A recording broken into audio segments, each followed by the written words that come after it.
It says the early afternoon. It's coming on 1 o'clock on the 13th of November.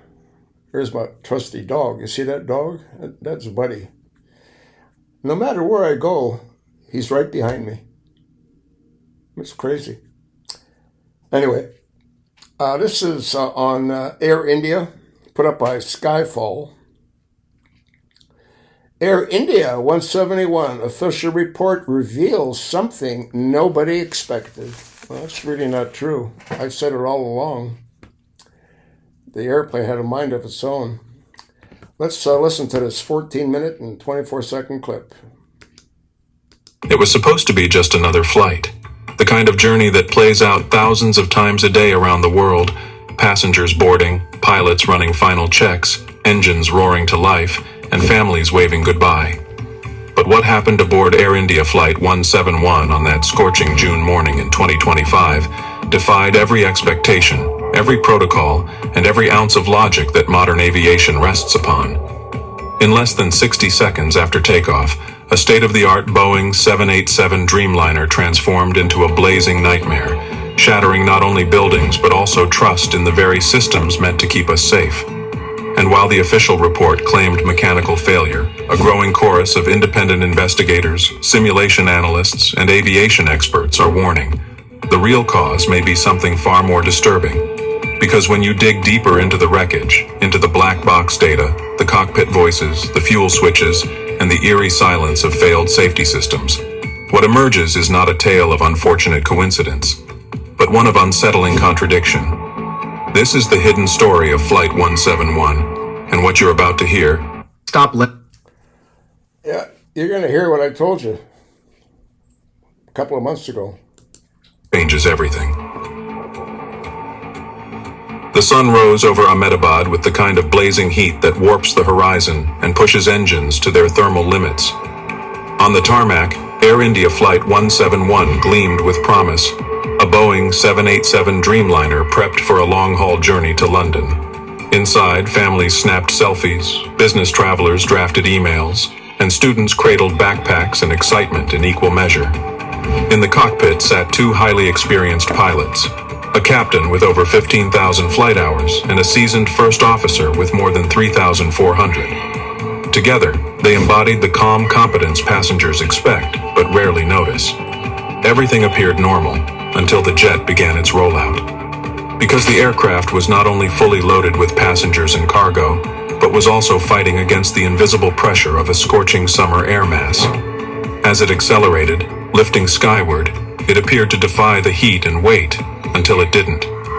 Within moments of liftoff, the Dreamliner began to sag, veering slightly to the left, flying too low, too fast, too wrong. Eyewitnesses watched in horror as the aircraft skimmed treetops, clipped a chimney, and then, in a surge of noise and flames, tore through the buildings of BJ Medical College. What followed was carnage, explosions, chaos, and a fuselage shattered across city blocks. But even as the wreckage smoldered, a deeper question ignited. How could a perfectly functional jet, with experienced pilots and full thrust, fall from the sky like that? While firefighters battled the inferno, investigators scrambled for answers. Their first priority, the black boxes, the flight data recorder and the cockpit voice recorder, designed to survive the very worst of aviation disasters. And yet, almost immediately, something was off. The emergency locator transmitter, meant to broadcast the aircraft's position on impact, was silent. No beacon, no signal. Only smoke and chaos guided first responders to the wreck. An ELT, electronic locator transmitter, they go off when the plane crashes, and they link up to satellites, and then they pinpoint the location of the accident. This airplane's ELT did not activate. Don't know if you caught that. I just wanted to explain what an ELT is. Electronic location transmitter.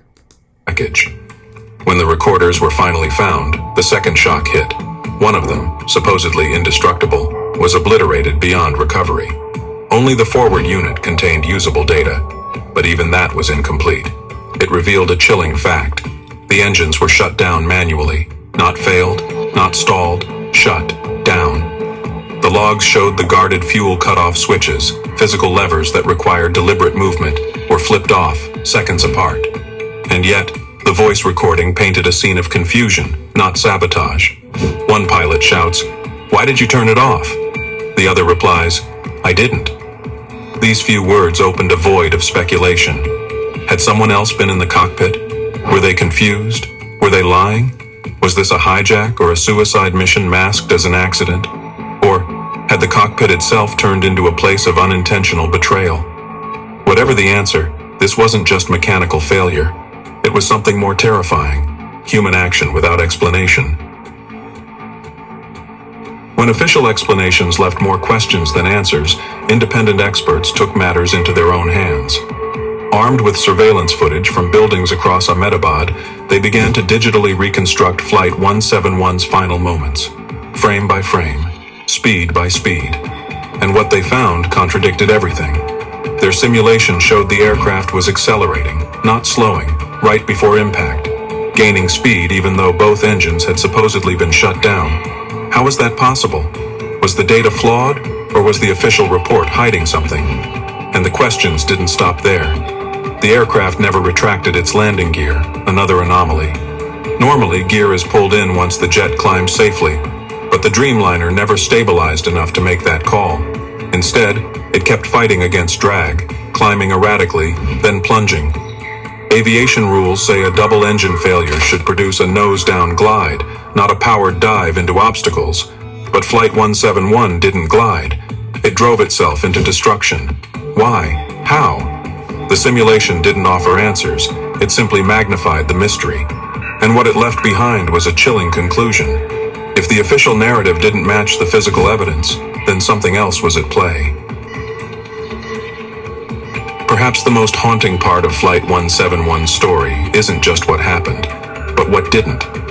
The very systems designed to bring clarity after catastrophe, the ELT, the black boxes. What happens? Ad pops up.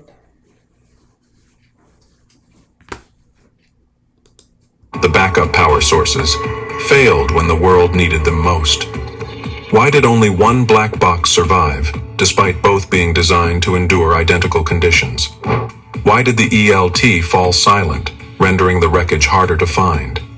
Why did the engine's cutoff switches behave as if manipulated, despite no clear evidence of who did it? And most disturbing of all, why were all these failures concentrated in a single section of the aircraft structure? Some suggested manufacturing flaws. Others whispered of conspiracy. A few dared to hint at sabotage. Whatever the explanation, it became clear to the families, the aviation community, and the world watching that Flight 171 was more than a crash. It was a chain of breakdowns, technical and human, that didn't add up, each layer peeling back to reveal yet another mystery. And with every answer came another question. How could a Dreamliner, one of the safest jets ever made, collapse into flames less than a minute after takeoff, without a single clear reason? As investigators continued to analyze the limited cockpit voice data available, something chilling surfaced in the final seconds before impact. Buried in the static, between alarms and the violent rattling of the descending aircraft, was the co-pilot's voice, barely audible but clear enough to shake the inquiry to its core. He says, "Why is the system overriding me?" That single sentence unleashed a storm of new questions. What system? The flight control software? The engine management interface? Was the aircraft itself resisting pilot input? Aviation systems are designed with multiple fail-safes. Yet in that instant, it seemed the controls were no longer responding as expected. The implications were terrifying. Could the aircraft have autonomously rejected human commands? Was the plane following its own logic, one that the pilots couldn't override? And if so, what triggered that protocol? Was it a glitch? A cybersecurity breach? Or something even more unsettling? A failure of artificial assistance that was never accounted for in training or documentation? As forensic analysts replayed the audio again and again, the line repeated like a ghost trapped in the machine. Why is the system overriding me? As modern aircraft have become increasingly reliant on digital fly-by-wire systems, a new vulnerability has emerged: automation dependency. Flight 171, like all Dreamliners, used an advanced control architecture where pilot input is filtered through a central flight computer that prioritizes safety and stability. But what happens when the system itself malfunctions, or worse, when it misinterprets a situation and acts against the crew's intent? Data from the FDR revealed a bizarre series of trim and thrust commands issued not by the pilot's hands, but by the aircraft's onboard logic. In the final 12 seconds, just before the engines cut out, the plane performed two minor adjustments: subtle, almost imperceptible, but inconsistent with pilot actions during a critical emergency. These weren't corrections. They were decisions. Decisions that seemingly accelerated the aircraft into a fatal trajectory. Boeing engineers insisted the software behaved as expected.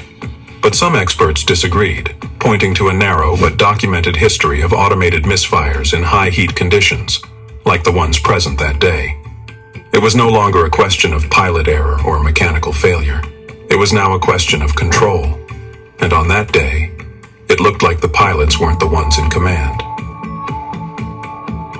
In the moments after takeoff, Air India 171 made no distress call. Not a single mayday, no pan-pan, no contact with tower control. Silence.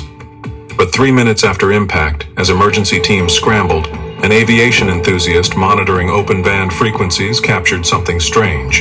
A short, clipped transmission, repeating the same phrase: request reset. Request reset. The signal was weak, fragmented, and not broadcast on standard frequencies. Some dismissed it as interference, but digital analysis revealed it originated from Flight 171's communication range, using a modulation pattern consistent with maintenance diagnostics, not human speech. In other words, it wasn't the pilots, it was the aircraft. How was that possible after the crash? Was it an automated distress ping? A self-diagnostic failing? Or was some part of the aircraft's onboard system still trying to connect, still trying to correct, still trying to restart? The more investigators dug, the stranger it became. Boeing systems are not programmed to send voice-looped requests post-impact. Yet there it was. The reset signal, broadcast from the wreckage like the dying breath of a machine that didn't understand it had already perished. Why? It's scary, folks. Sean Duffy needs to wake up and ground all these airplanes. Of all the mysteries surrounding Flight 171, perhaps none is more confounding than the fire itself. The 787 Dreamliner is built with composite materials specifically designed to resist combustion. Fuel tanks are protected, sealed with anti-explosion foam and sensors that trigger auto-suppression systems. But in the case of Flight 171, the post-impact fire didn't just ignite, it raged uncontrollably. Witnesses described explosions minutes after the crash, far beyond the initial impact. Forensic teams found that much of the fire originated not from ruptured fuel tanks, but from within the electrical systems. How could that be? The power should have been cut. Emergency systems should have discharged.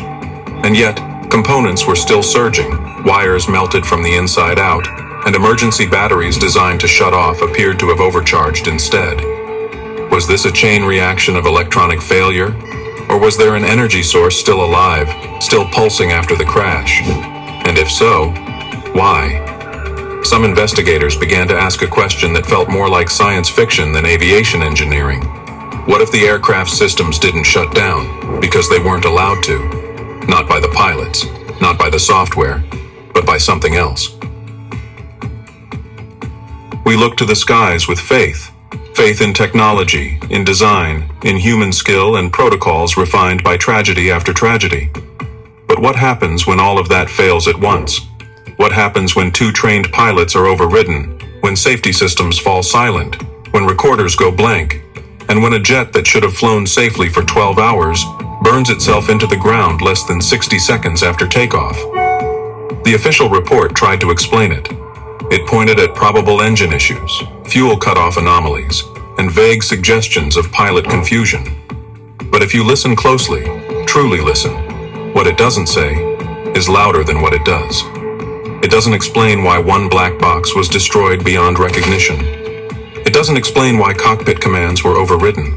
It doesn't explain why every system meant to preserve human life instead contributed to its destruction.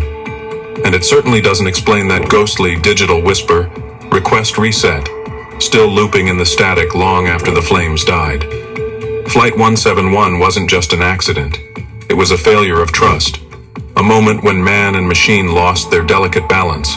And for the 210 souls on board, that imbalance became fatal. But the real question is not what happened. The real question is, how many more times will it happen before someone finally tells the truth? What do you believe happened aboard Flight 171? Was it a cascade of mechanical failures, an automation gone rogue, or something the official report was never allowed to mention? Leave your theory in the comments. Smash that. You know, Sean Duffy, you need to send a copy of this to your representatives and to Sean Duffy. They need to ground all these airplanes until they can figure out what happened. It seems a combination of excessive heat might also contribute to the problem this plane experienced. Totally insane, folks. I told you, it had nothing to do with the pilots. They didn't do a damn thing wrong. They tried to save their lives and the lives of the passengers. And it's disgusting that they try to blame them because they want to take the heat off of Boeing. And that's exactly where the heat needs to be applied. Like I said, if you have Boeing stock, get rid of it. Pass it along, and thanks for listening.